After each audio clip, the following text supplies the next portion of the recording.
આપ સર્વોને હેતપૂર્વક જય શ્રી સ્વામિનારાયણ। આજની સત્સંગ કથા વાર્તા નિજ મંદિર સાવરકુંડલા। આજની સત્સંગ કથા વાર્તામાં આપને શ્રીમદ વાસુદેવ મહાત્મ્યની કથા સાંભળશું। અધ્યાય 31। કાર્તિક સ્વામી કહે છે કે હે સાવરને, આવું એકાંતિક ધર્મને નિરૂપણ કરનારું ભગવાનનું સમગ્ર હિત વચન યથાસ્થિત સાંભળીને નિસંશય થયેલા નારદ મુનિ શ્રી નારાયણને નમસ્કાર કરી બે હાથ જોડીને આ પ્રકારે બોલ્યા કે હે ભગવાન, મારા સમગ્ર સંશયો આપના અનુગ્રહ બળથી નષ્ટ થઈ ગયા ને શ્રી ભગવાન વાસુદેવનું મહાત્મ્ય મેં યથાર્થ જાણ્યું।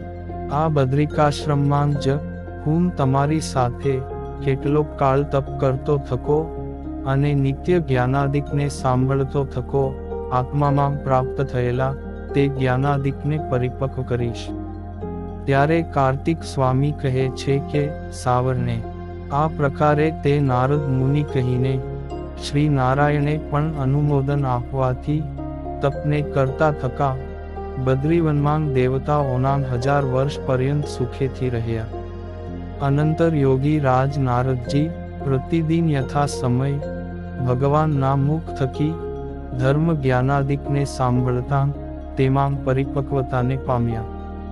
સર્વના પરમ આત્મા શ્રી કૃષ્ણમાં નારદજી પરમ પ્રેમને પામ્યા અને નિત્ય ભગવદ્ગુણોના ગાન પરાયણ થતાં ભાગવતો માંગ અગ્રણી થયા।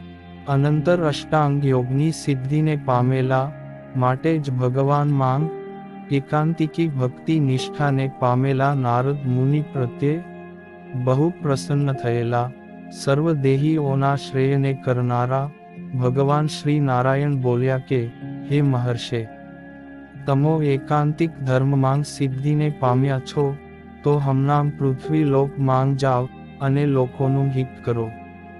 તે હિત શું છે તો સર્વત્ર એકાંતિક ધર્મને પ્રવર્તાવવાને યોગ્ય છો। એથી જ સર્વજનોનું હિત થશે। કાર્તિક સ્વામી કહે છે કે સાવરને, જગદગુરુ શ્રી નારાયણની આવી લોકહિતોપયોગી આજ્ઞાને નારદજી મસ્તકે ગ્રહણ કરીને બદ્રીવન થકી જવાના હોવાથી શ્રી નારાયણને પ્રણામ કરી બે હાથ જોડી ઊભા રહીને તેમની સ્તુતિ કરવા લાગ્યા।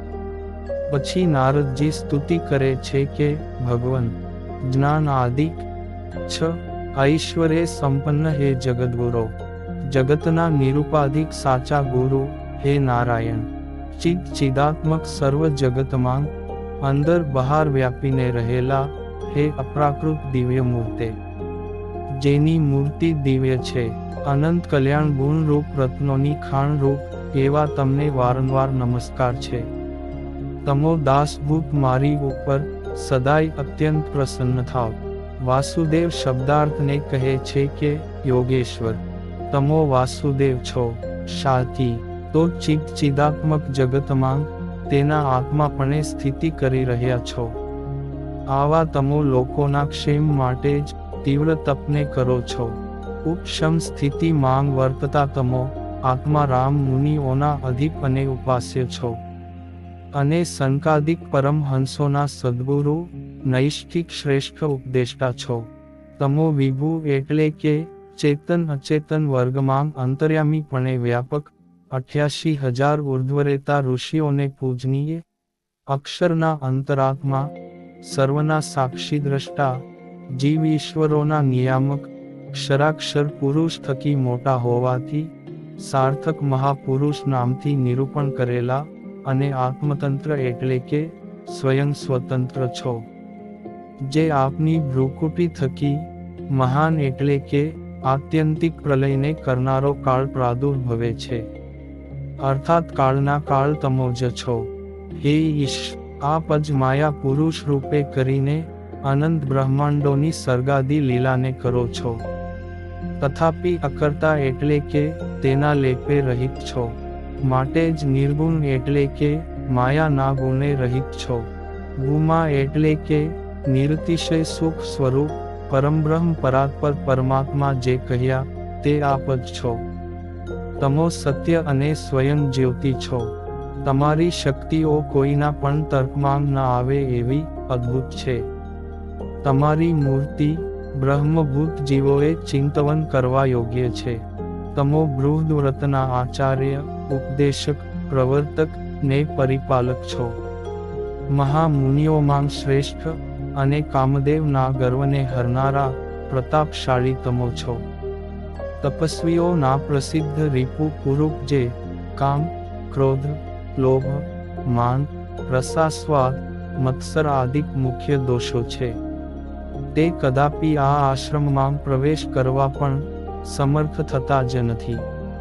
આ તમારો પ્રતાપ પ્રખ્યાત છે.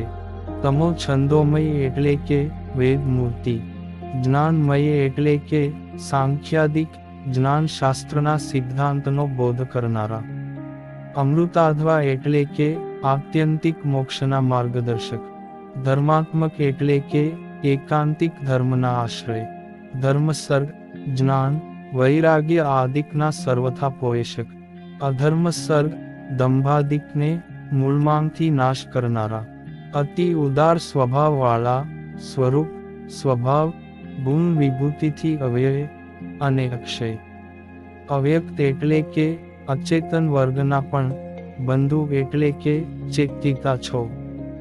હે નાથ, નિદરેશ રૂપ અને નિર્ગુણ એવા આપની સમગ્ર ક્રિયાઓ નિર્ગુણ છે. ધર્મ, અર્થ અને કામને ઈચ્છતા જનોએ તથા મુમુક્ષુ જનોએ પણ પૂજનીય, અને ઈશ્વર એટલે કે તેમના સહુના મનોરથોને પૂર્ણ કરવામાં સમર્થ આપ એક જ છો. જનોને કાળ, માયા, યમ અને સંસાર થકી આવતો જે મહાભય, તે થકી રક્ષા કરવા માટે તમો જ એક સમર્થ છો. ભક્તોના અપરાધોને નહીં ગણનારા મહાદયાળુ ભક્તવત્સલ તમો એકને જ કહ્યા છે. હે પ્રભો, જનોના કલ્યાણ માટે ભૂમિ ઉપર અવતારને ધરી રહેલા આપના કેવલ નામનું જ અંતકાળે ઉચ્ચારણ કરે, કે આપની શ્રી મૂર્તિને સ્મરણ માંગ લાવે તે જન પણ ઘોર મહાપાપના સંઘ થકી તત્ક્ષણ મુક્ત થઈને શીઘ્ર વૈકુંઠ લોકને પામે છે. આ લોકમાં જે મનુષ્ય તે આવા મહિમાવાળા આપનો ત્યાગ કરીને વાત, પિત્ત, કફમય એવા દેહમાં અને સ્ત્રી, પુત્ર, જ્ઞાતિ, ધન આદિક દૈહિક પદાર્થમાં આસક્ત થાય છે, તે મૂઢ મનુષ્ય તમારી માયાએ નિશ્ચય ઠગેલો છે. નર દેહ જ તમારી ભક્તિને યોગ્ય છે. જે દેહને સ્વર્ગ નિવાસી ઇન્દ્રાદિ મોટા મોટા દેવતાઓ પણ ઈચ્છે છે. તમારી ભક્તિએ રહિત એવા સ્વર્ગના સુખને પણ હું તો નરકને તુલ્ય તુચ્છ જાણું છું. બ્રહ્માંડવાસી સર્વ લોકોને સુખ આપવા માટે જ તમો ભારે તપને કરો છો. તેમાં પણ ભરતખંડવાસી જનો ઉપર તો આપનો બહુ મોટો અનુગ્રહ છે. જેથી આ ભારત વર્ષમાં અવતાર ધારીને વિચરતા થકા વિરાજો છો. આ ભરતખંડમાં રહીને જે જનો દયાનિધિ મહાસમર્થ આપનો આશ્રય કરતા નથી, તે જનોને જ શાસ્ત્રમાં કૃત ઘની કહ્યા છે. કેમ કે આપે કરેલા મહોપકારને જાણતા નથી. માટે આપના જ એક આશ્રયને દ્રઢપણે કરી રહેલો હું, તે મારી ઉપર નિરંતર આપની પ્રસન્નતા થાવ. તમારી પ્રસન્નતા સિવાય બીજા ફળને હું ઈચ્છતો નથી. આમ દેવર્ષિ નારદ મુનિએ શ્રદ્ધાપૂર્વક ભાવથી સ્તુતિ કરી. ઇતિ શ્રી સ્કંદ પુરાણે વિષ્ણુ ખંડે શ્રી વાસુદેવ મહાત્મ્યે શ્રી નર નારાયણ સ્તુતિ નિરૂપણ નામે 31 અધ્યાય સંપૂર્ણ. અને હવે પછીની કથા વાર્તા આપને આગળના ભાગમાં સાંભળશું. અત્યારે આપ સર્વોને ભાવથી જય શ્રી સ્વામિનારાયણ.